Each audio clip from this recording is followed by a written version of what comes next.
ትግራይ ስም ብቻ ነውን ወይስ ከአንድ ትውልድ ወደ ሌላ ትውልድ የተላለፈ ጥንታዊ ታሪክ ያለው አንድነትና ጀግንነት የሞላበት የክብርና የልዕልና ምድር ነው? ከታላቁ የአክሱም ስልጣኔ አንስቶ እስከ ሕዝቧ የማይበገር መንፈስ ድረስ ትግራይ ልክ እንደ ተራሮቿ የጸናች እንደ ወንዞቿ የሚፈስ ታሪክ ያላት ቆንጅዬ ምድር ነች። ለዘመናት የቆየ እምነት፣ ብዙ ፈተናዎችን ተቋቁሞ ያለፈ ጽናት፣ ዓለምን ያስደመመ ጥበብ፣ ስነ ሕንፃና ባህል ሁሉም በትግራይ ውስጥ ነው። በዚህ ቪዲዮ ወደ ትግራይ ልብ ወስዳችኋለሁ። ለዘመናት በፍቅርና በክብር ወደ ኖረው ሕዝብ አስደናቂ ጥበብና ስነ ሕንፃ ወዳሳየችውና ሁልጊዜም ዳግም የመነሳት መንፈስ ወዳላት ምድር። ትግራይ ልዩ የምትሆነው ለምንድን ነው? ታሪኳስ ምን ይመስላል? ሕዝቦቿ ሁሉ ፈተናዎችን እንዴት ተቋቁመው ለዘመናት ጸንተዋል? መልሱ እዚህ ውስጥ ነው። እንግዲያውስ ይህንን ሕያው ታሪክ፣ ባህልና ወጎች በዚህ በኩራትና በጀግንነት የሞላው ሕዝብ ለማየት ከኛ ጋር ቆዩ። ከዚህም የበለጠ ታሪክና ድንቅ ነገር ወዳለባት ወደ ትግራይ ምድር ወስዳችኋለሁ። ትግራይ ስሟ ብቻ ሳይሆን ታሪኳም፣ ቅርሶቿም፣ ሕዝቦቿም እንደ ወርቅ ያበራሉ፣ እንደ አልማዝ ያንጸባርቃሉ።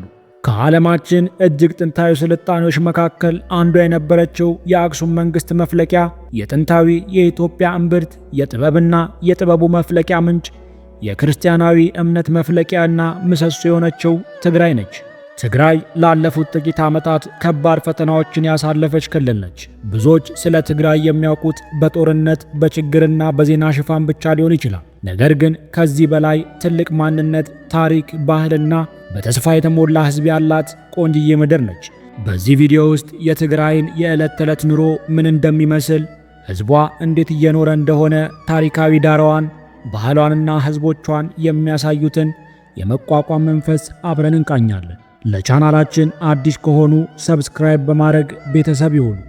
አብራችሁን ቆዩ።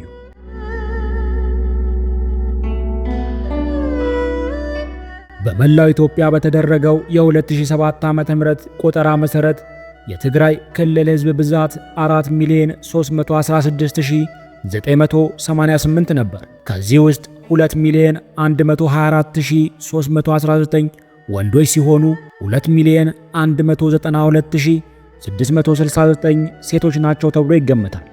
የትግራይ ክልል የቆዳ ስፋት 53,638 ኪሎ ሜትር ስኩዌር ነው ተብሎም ይገመታል። በሰሜን በኩል ኤርትራ፣ በምዕራብና በደቡብ በኩል አማራ፣ በምስራቅ በኩል ደግሞ አፋር ክልል ያዋስኗታል። ጉዞአችንን የምንጀምረው የትግራይ ልብ ከሆነችው የስልጣኔ ዘውድ ከሆነችው አክሱም ከተማ ነው። አክሱም ከክርስቶስ ልደት በፊት ከአንደኛው ክፍለ ዘመን ጀምሮ እስከ 10ኛው ክፍለ ዘመን ድረስ ከዓለማችን 4 ታላላቅ መንግስታት አንዷ የነበረች ግርማ ሞገስ የተላበሰች ልዩ ከተማም ነበረች። የአክሱም ታሪክ ከንግሥተ ሳባ ታሪክ ጋር ተያይዞ ሲነገር ደግሞ የበለጠ ውበት ያገኛል። የንግሥተ ሳባ ከኢየሩሳሌም ንጉሥ ሰለሞን ጋር የነበራት ግንኙነት የአክሱምን ታሪክ ከመጽሐፍ ቅዱስ ጋር በማስተሳሰር ለዓለም ሕዝቦች ይበልጥ ማራኪ ያደርገዋል። ይህ ትውፊት የጥንቱን የአክሱም መንግሥት ከጥንታዊ እስራኤል ጋር ያገናኘዋል። ይህም መንፈሳዊ ጥልቀትን ያሳያል። በአክሱም ውስጥ ከሚታዩ የጥበብና የስልጣኔ መገለጫዎች አንዱ ደግሞ ግዙፍ ሐውልቶቿ ናቸው። እነዚህ ከዓለም ትልልቅ ከአንድ ድንጋይ የተቀረጹ መካከል የሚመደቡ ሐውልቶች የጥንት የአክሱማውያን ሕንፃ ጥበብ፣ የድንጋይ ሥራና የምህንድስና ዕውቀት ምን ያህል ከፍተኛ እንደነበር ያሳያል።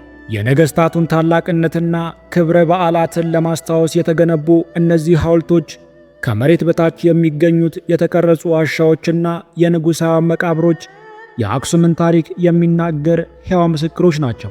ከዚህም በላይ አክሱም የራሷ የሆነ የጽሑፍ ሥርዓት ያላት ግዕዝ የተሰኘውን ፊደል የቀረጸች ሲሆን ይህ ፊደል እስከ ዛሬ ድረስ በኢትዮጵያ ኦርቶዶክስ ተዋሕዶ ቤተ ክርስቲያንና በሌሎች ሃይማኖቶች እንደ ቅዱስ ጽሑፍ መጻፊያ ያገለግላል። ይህ ብቻ ሳይሆን አክሱማውያን የራሳቸውን ሳንቲም በመቁረጥ በታሪክ ውስጥ የጥበብና የስልጣኔ አሻራቸውን አትመዋል። የአክሱም ነገሥታት የዓለምን ኢኮኖሚ ከሚቆጣጠሩት ታላላቅ የንግድ ግዛቶች ጋር ግንኙነት የነበራቸው ሲሆን የቀይ ባህርን ንግድ በመቆጣጠር ከግብፅ፣ ከሮም፣ ከፋርስና ከህንድ ጋር ከፍተኛ የንግድ ልውውጥ ያደርጉም ነበር።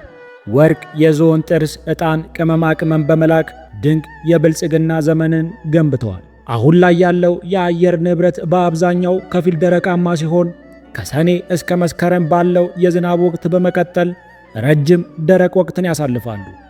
የየወቅቱ የለውጥ መሬት ገጽታዎች ከፍተኛ ሁኔታ ይለዋወጣል።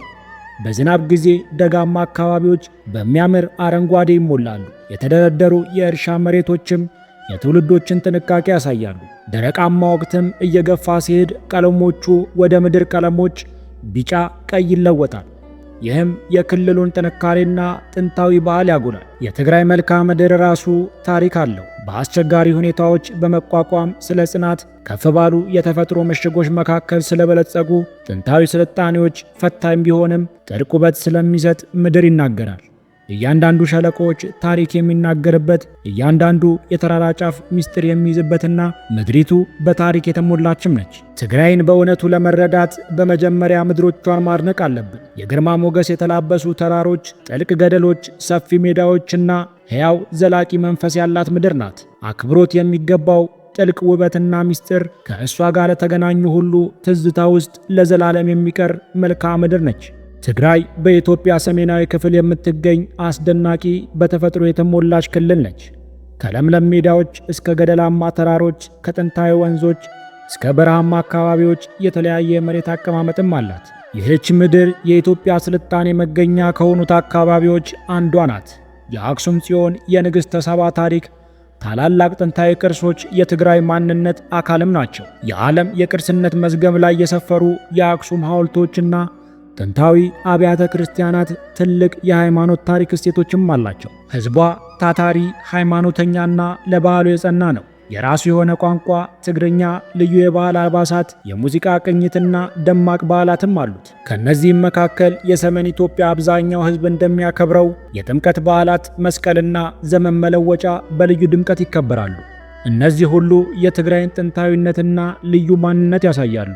ትግራይ ዛሬም ታሪኳን አቅፋ ቅርሷን ጠብቃ ብሩህ ተስፋ ተሸክማ ወደፊት እየገሰገሰች ነው። ይቺ ምድር የዓለማችን ልዩ ቅርስም ናት። ትግራይ ለኢትዮጵያ ብቻ ሳይሆን ለዓለም የሚያበረከተችው አስተዋጽኦ እጅግ የላቀ ነው። የሰው ልጅ ስልጣኔ የጀመረባት ቦታዎች አንዱ በመሆኗ ክርስትናን ከመጀመሪያዎቹ ጊዜያት አንስቶ መትከል፣ የራሷን የጽሑፍ ሥርዓት መቅረጽና ልዩ ባህሏን መጠቀም ትግራይን የዓለም አቀፍ ቅርጽ ማዕከል አድርጓታል። የጥንታዊ የአክሱም ነገሥታት መንፈስ፣ የቅዱሳት አብያተ ክርስቲያን መንፈሳዊ ጉልበትና የአድዋ ጀግኖች ጽናት በትግራይ ሕዝብ ልብ ውስጥ ዛሬም ሕያው ሆኖ ይኖራል።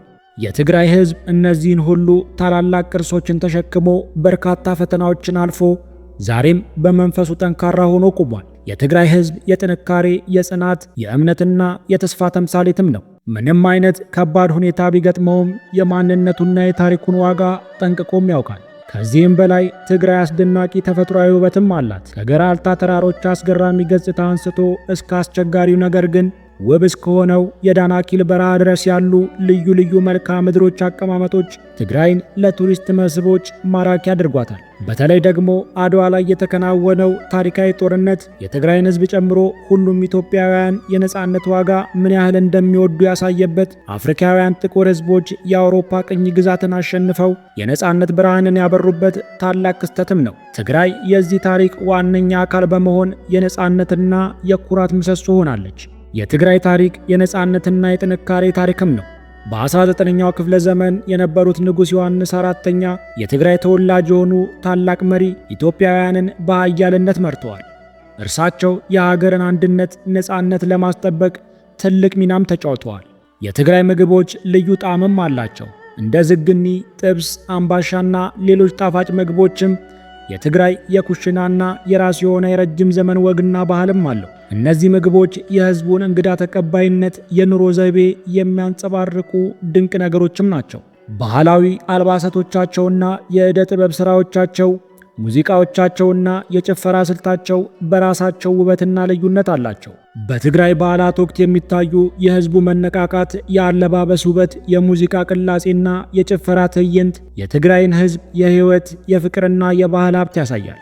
ትግራይ ጥንታዊ ስልጣኔዎቿና መንፈሳዊ ቅርሷ ብቻ ሳይሆን በባህሏ ሀብታም እጅግ የበለጸገችም ናት። የትግራይ ሕዝብ እምነቱና ማንነቱ ለዘመናት ጠብቆ ያኖረ ኩሩ ሕዝብ ነው። እነዚህ አብያተ ክርስቲያናት የትግራይን ሕዝብ የረጅም ዘመን የመንፈሳዊነት ጉዞ የሚያንጸባርቁ ብቻ ሳይሆኑ በጥንት ዘመን የነበረው የምህንድስና የእውቀትና የጥበብ ችሎታ የሚያሳይ ድንቅ ሥራዎች ናቸው። እያንዳንዳቸው ቤተ ክርስቲያን የራሳቸው ታሪክ፣ ምስጢርና መንፈሳዊ ክብር አላት። ትግራይ የዓለማችን እጅግ አስደናቂ ከሆኑ የድንጋይ ላይ የተሰሩ አብያተ ክርስቲያናት መገኛም ናት። በተለይ በገራልታ ተራራማ አካባቢዎች የሚገኝ እነዚህ አብያተ ክርስቲያናት በጥንት ዘመን የነበሩ ሕዝቦች እምነት፣ ጥበብና ጽናት ምን ያህል እንደሚያከብሩ የሚያሳዩ ሕያው ምስክሮች ናቸው። እንደ አቡነ የማታ ጉህ ማርያም ፓፓሲቲ፣ ደብረ ማርቆስ ቆርቆር የመሳሰሉ አብያተ ክርስቲያናት አስቸጋሪ በሆኑ የተራራማ ገደሎች ላይ ተቀርጸው እስከ ዛሬ ድረስ ሳይነኩ ቆይተዋል።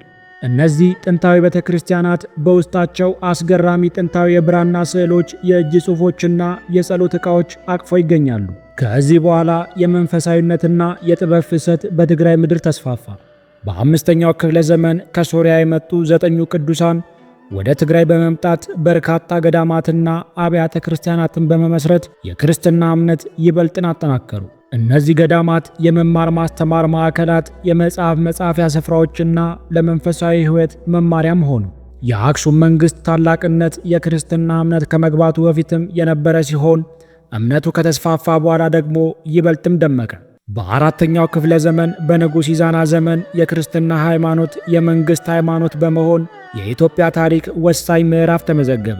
ይህ ውሳኔ ኢትዮጵያውያን ከአርመን ቀጥሎ በዓለም ላይ ሁለተኛዋ የክርስቲያን መንግሥት እንድትሆን አደረጋት። ትግራይ ውስጥ ከሚገኙ ቅርሶች መካከል በጥቂቱ እናያለን። የአክሱም ሐውልቶች በዓለማችን እጅግ አስደናቂ ከሆኑ የድንጋይ ቅርጻ ቅርጾች መካከል የሚመደቡት እነኚህ ግዙፍ ሐውልቶች የጥንታዊ የአክሱም መንግሥት ምህንድስናና የሥነ ጥበብ ጥግ ናቸው። ከ2000 ዓመታት በፊት ያለውን የትግራይ የሥነ ሕንፃ ጥበብን ማሳያም ነው። የቅድስት ማርያም ጽዮን ቤተ ክርስቲያን የኢትዮጵያ ኦርቶዶክስ ተዋሕዶ ቤተ ክርስቲያን ከጥንት ጀምሮ ታቦተ ጽዮን የቃል ኪዳኗ ታቦት የሚገኝበት ነው ብላ የምታምንበት ስፍራም ነው። ይህ ቅዱስ ቦታ ከጥንታዊ የአክሱም ንግሥና የክርስትና ጋር ያለው ጥብቅ ትስስር ያሳያል። የጥንቷ ቤተ ክርስቲያን ፍርስራሽና አሁን ያሉት አብያተ ክርስቲያናት የአክሱምን መንፈሳዊ ታሪክ ይዘው ቆመዋል። የንግሥተ ሳባ ቤተ መንግሥት ፍርስራሽ ደንጎር ምንም እንኳን በአክሱም ንግሥተ ሳባ የኖረችበትን ትክክለኛ ቦታ ለመለየት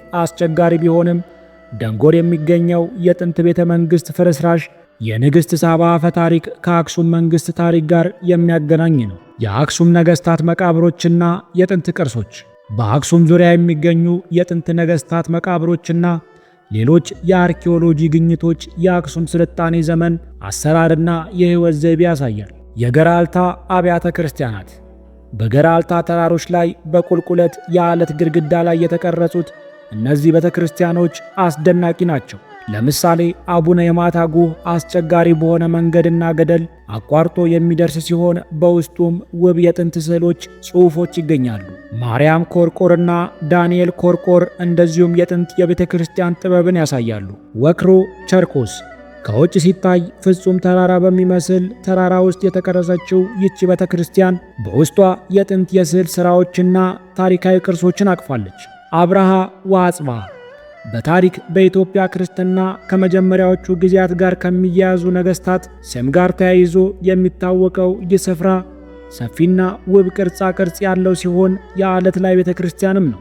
ደብረ ዳሞ ገዳም በአፍሪካ እጅግ ጥንታዊ ከሆኑ ገዳማት አንዱ የሆነው ደብረ ዳሞ ገዳም በገመድ በመጎተት ብቻ የሚደረስበት በመሆኑ ልዩ ያደርገዋል።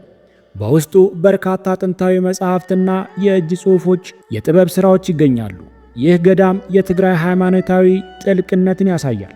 ሐውልቲ ሌላው የቅድመ አክሱም ዘመን ፍርስራሽ ሲሆን የትግራይ ታሪክ የአክሱም መንግሥት ከመመስረቱ በፊት ያለውን ጥልቀት በአግባቡ ያሳያል። መጣራ በአክሱምና በቀይ ባህር መካከል እንደ መተላለፊያ ሆኖ ያገለገለ የጥንት ከተማ ፍርስራሽ ሲሆን የንግድ መስመሮችና የባህል ልውውጦችን ያመለክታል። ከቅርብ ዓመታት በፊት ትግራይ በእርሻና በንግድ አነስተኛ ኢንዱስትሪዎች እየተንቀሳቀሰች የነበረች ክልልም ነበረች። ነገር ግን ባሳለፍናቸው ጊዜያት ከባድ ፈተና ገጥሟታል። የጦርነቱ ጠባሳ የጥይት ምልክቶች ብቻ ሳይሆን የሕዝቦቿ የዕለት ተዕለት ኑሮ በብዙ መልኩ ተቀይሯል። የመሠረታዊ አገልግሎት እጥረት፣ የኤሌክትሪክ ኃይል፣ የውሃ አቅርቦት፣ የቴሌኮሙኒኬሽንና የባንክ አገልግሎቶች የኑሮን ጫና ከፍም አድርገውታል።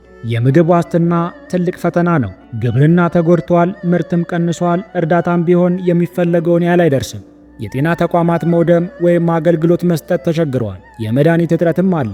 ብዙዎች ከቀያቸው ተፈናቅለው በስደተኛ ካምፖች ወይም ከዘመዶቻቸው ጋር እየኖሩም ነው። የጦርነቱ ስነ ልቦናዊ ጠባሳ በሕፃናት በወጣቶችና በሴቶች ላይ ከፍተኛም ነው። ነገር ግን ትግራይን ልዩ የሚያደርጋት ሕዝቦቿ በእነዚህ ሁሉ ፈተናዎች ውስጥ የሚያሳዩት የመቋቋም መንፈስ ነው። ህብረተሰቡ እርስ በርስ በመረዳዳት በጎረቤትና በቤተሰብ በመደጋገፍ የኑሮን ጫና ለማቃለል ይጥራል። ትንንሽ ገበያዎችን፣ ንግዶችንና የእጅ ሥራዎችን እንደገና ብቅ እያሉም ነው። ትምህርት ቤቶች በብዙ ውጣ ውረድ ውስጥ ቢሆኑም በድጋሚ አገልግሎት መስጠትን ጀምረዋል። ልጆች የወደፊት ተስፋ ተሸክመው ለመማርም ይጓጓሉ። ሃይማኖት የመጽናኛና የተስፋ ምንጭም ነው። ሰዎች በአብያተ ክርስቲያናትና መስጊዶች ተሰባስበው ይጸልያሉ። ይህም የመኖር ፍላጎትና የመቋቋም ጥንካሬ በእርግጥም የሚያስገርም ነው። ቤተሰብ ትልቅ ቦታ አለው። የቡና ሥርዓት፣ የዘመድ አዝማድ ጉብኝትና የመሰባሰብ ባህል የኑሮ ዋነኛ ክፍል ነው። በአስቸጋሪ ወቅትም ቢሆን እነዚህ ማኅበራዊ ትስስሮች ሕዝቡ እንዲጸና፣ እርስ በርስ እንዲተጋገዝ ትልቅ አስተዋጽኦ ያደርጋል። ዘፈን፣ ጭፈራና ባህላዊ ጨዋታዎች የመዝናኛና የደስታ ምንጮችም ናቸው። የትግራይ ሕዝብ አሁንም ትልቅ ፈተና ይጠብቃቸዋል። የመልሶ ግንባታ፣ የሰላም ዘላቂነት፣ የሰብአዊ እርዳታ አቅርቦት፣ የኢኮኖሚ ማገገም የክልሉ ቅድሚያ የሚሰጡ ጉዳዮች ናቸው። ከጦርነቱ በፊት የነበሩ የኑሮ ደረጃዎችን ለመመለስ ረጅም ጉዞ ይጠብቃቸዋል። ነገር ግን ይህን ሁሉ ተቋቁማ ወደፊት ለመራመድ የሚያስችል ጥንካሬም መንፈሱም አላት። ትግራይ እንደገና ታሪኳን፣ ክብሯን መልሳ እንድታገኝ ሕዝቦቿ ሰላማዊና የበለጸጉ ኑሮን እንዲኖሩ ምኞታችን ነው። ክልሉ ሰላምና ብልጽግናን ለማምጣት ዓለም አቀፍ ድጋፍ፣ ብሔራዊ እርዳታና የሁሉም ኢትዮጵያውያን ትብብር እንደሚያስፈልገው መዘንጋት የለብንም። ይህን ታላቅ ታሪክ በቦታው ሄዶ ማየት ከሁሉም የላቀ ደስታ ነው። ስለዚህ ወደ ትግራይ እንድትጎበኙ፣ ታሪኳን በዓይናችሁ እንድትመለከቱ፣ ሕዝቦቿን እንድታገኙና እንግዳ ተቀባይነታቸውን እንድትቀምሱ ከልብ እንጋብዛችኋለን። የአክሱም ታላቅነት፣ የድንጋይ ላይ የተሰሩ አብያተ ክርስቲያናት፣ የሕዝቡ የባህል ሀብትና የነጻነት መንፈስ ትግራይን ልዩ አድርጓታል። በዛሬው ጉዟችን ትግራይን ውብ ታሪኳን በትንሹም ቢሆን ለመቃኘት ሞክረናል። ይችን ታላቅ ምድር ከጥንት ጀምሮ የስልጣኔ፣ የእምነት፣ የጥበብና የጥንካሬ ማዕከል ሆና የኖረች ለሰው ልጆች ታሪክ ትልቅ አሻራ ያሳረፈች ናት። ይህንን ቪዲዮ ከወደዳችሁት ላይክ በማድረግ ሐሳባችሁን ደግሞ በኮሜንት ስር በማካፈል እንዲሁም ለሌሎች እንዲደርስ ሼር በማድረግ እንድትተባበሩኝ እጠይቃለሁ። ለቻናላችን አዲስ ከሆናችሁ ደግሞ ሰብስክራይብ በማድረግ ቤተሰባችን አባል እንድትሆኑ እጋብዛችኋለሁ። በሌላ አዲስና አስተማሪ ቪዲዮ እስከምንገናኝ ቸር ቆዩልኝ።